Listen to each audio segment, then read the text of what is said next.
नमस्कार। शुक्रवार सुबह एक बहुत ही हृदय विदारक घटना हुई और ये इतनी हृदय विदारक घटना है जिसको देखकर रोंगटे खड़े हो गए। इस वक्त सारा हिंदुस्तान गमगीन है इस घटना के बाद।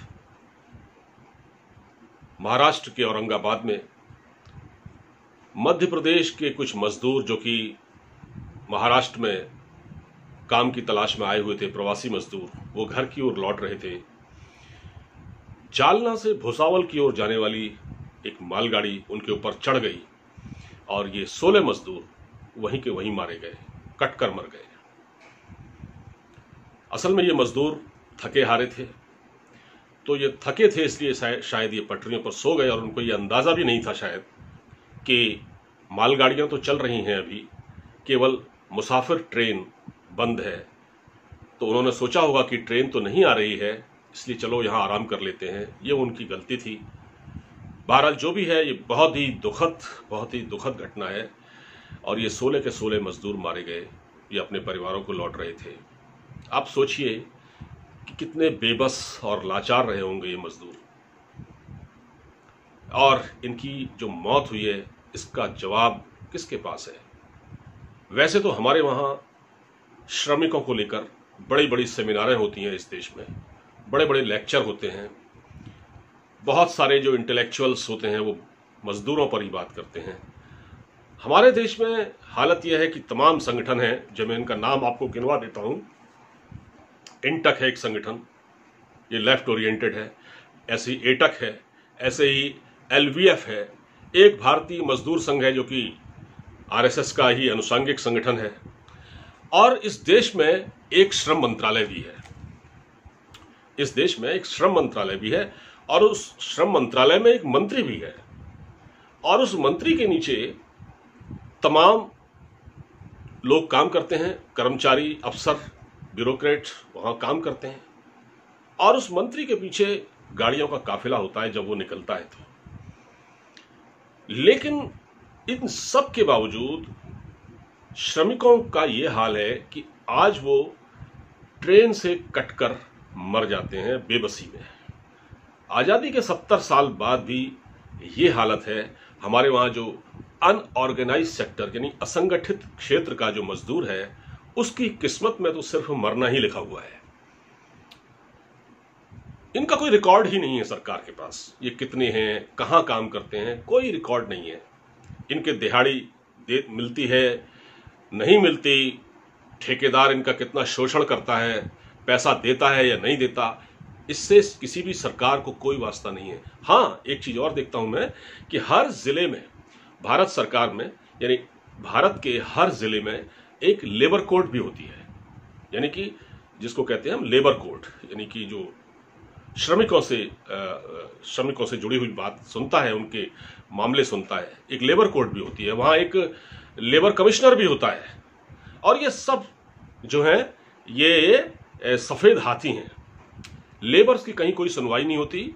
आप अनपढ़ों को अनपढ़ और जो कम पढ़े लिखे मजदूर हैं उनकी बात छोड़ दीजिए, जो पढ़े लिखे हैं उन तक की बात नहीं सुनी जाती वहां पर। बहुत से लोग जो कि फैक्ट्रियों में काम करते हैं, बहुत से मुलाजिम, जब उनकी नौकरियों पर बात आती है तो वो उनको जब नौकरी से निकाल दिया जाता है तो वो कहां जाते हैं? लेबर कोर्ट जाते हैं। लेबर कोर्ट में भ्रष्ट, एक से एक भ्रष्ट लोग बैठे हुए हैं जो उनकी कोई बात नहीं सुनता। उनके मामलों का आज तक निपटारा नहीं हुआ।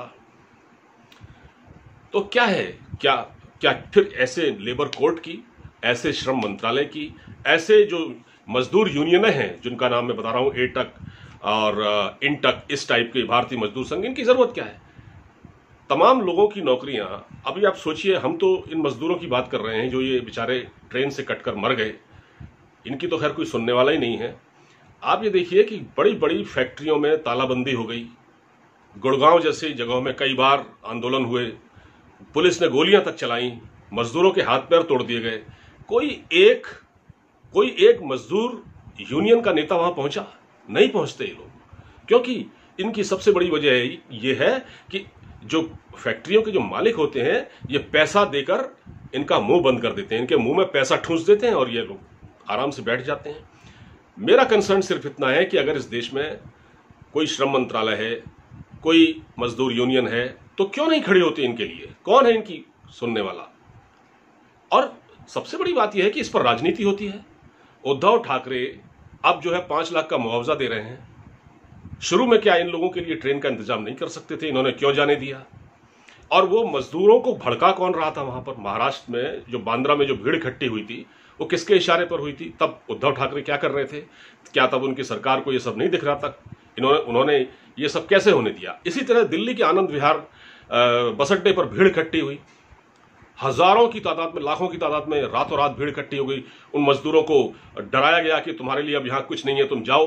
उनको भड़काया गया और बेचारे कम पढ़े लिखे लोग और वो उनके झांसे में आ गए और वो सब आके आनंद विहार बस स्टेशन पर खड़े हो गए। लाखों लोग, लाखों की भीड़। अब उनको घर पहुंचाना एक बड़ी चुनौती थी।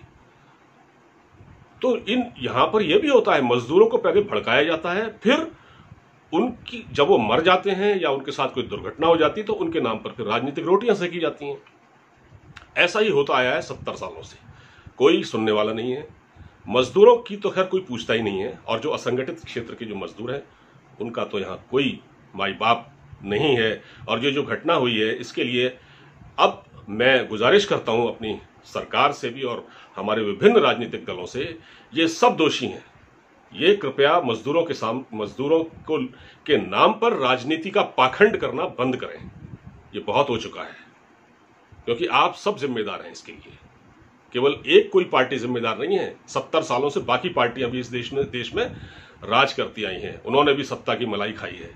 लेकिन नाम के संगठन, जो सफेद हाथी नुमा संगठन मजदूरों के नाम पर खड़े किए गए, सफेद हाथी नुमा श्रम मंत्रालय नाम का एक विभाग यहां पर है, जिसमें एक मंत्री बैठता है, उसके नीचे तमाम अफसर होते हैं और वो तमाम तरह की सुविधाएं, सुख सुविधाएं भोगते हैं। ढेले भर का काम नहीं है उनका। एक लेबर कोर्ट है जिले में, वो क्या करती है? वहां भी एक से एक भ्रष्ट लोग बैठे हुए हैं। कहीं किसी मुकदमे का कोई निपटारा नहीं हुआ, कोई सुनने वाला नहीं है, और लगातार मजदूरों का शोषण होता है। और फिर मजदूर बेचारे इस आपदा में, इस कोरोना काल में इस तरह की मौत मरने को मजबूर होते हैं। बहुत दुखद है अपने आप। फिलहाल मुझे इजाजत दीजिए, और हो सके तो इस चैनल को सब्सक्राइब कर लीजिए, अपना फीडबैक दीजिए। नमस्कार।